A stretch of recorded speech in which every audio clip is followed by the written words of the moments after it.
ফুল ফোটার আগেই ঝরে গেল, বাঁচতে পারেনি মিম। স্বপ্ন পূরণ হলো না বাবা মায়ের। বেঁচে আছেন মেয়ের শেষ স্মৃতিকে আঁকড়ে ধরে। অবশেষে জীবন মৃত্যুর সাথে পাঞ্জা লড়ে শেষ নিঃশ্বাস ত্যাগ করে চলে গেলেন না ফেরার দেশে। বিস্তারিত থাকছে তানভীর চৌধুরীর পাঠানো তথ্য ও ভিডিও চিত্রে, আরও থাকছে ডেস্ক রিপোর্টে।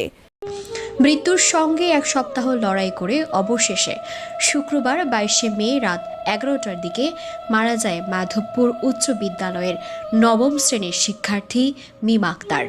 তিনি একই উপজেলার আদমপুরের কাটাবিল গ্রামের বাসিন্দা। যে বয়সে পড়াশোনা, খেলাধুলা, আনন্দে মেতে থাকা, ওই হই হুল্লোড়ে ব্যস্ত থাকার কথা ছিল, তখনই তার জীবনে এক কালো অধ্যায় নেমে আসে।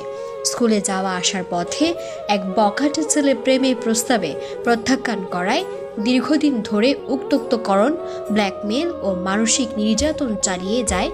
এক সময় মেয়েটি সহ্য করতে না পেরে নিজের স্বপ্ন ভরা জীবন শেষ করে দিতে বাধ্য হয়।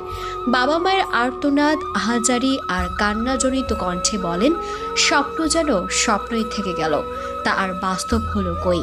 ইচ্ছা ছিল মেয়ে বড় হচ্ছে, পড়াশোনা করাবো, চাকরি করবে, বাবা মায়ের দুঃখ কষ্ট বুঝবে, পরিবারের পাশে দাঁড়াবে, তা আর হলো না।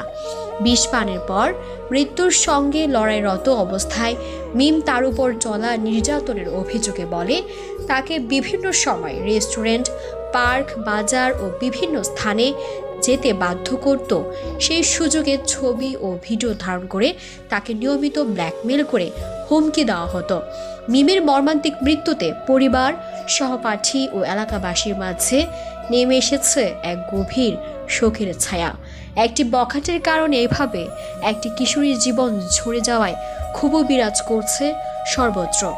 নিহতের পরিবারের দাবি, লোকলজ্জা, অপমান, ক্রমাগত উত্তক্ত ও মানসিক চাপের যন্ত্রণায় অতিষ্ঠ হয়ে তাদের মেয়ে বিষ পানে প্ররোচনা করতে বাধ্য হয়।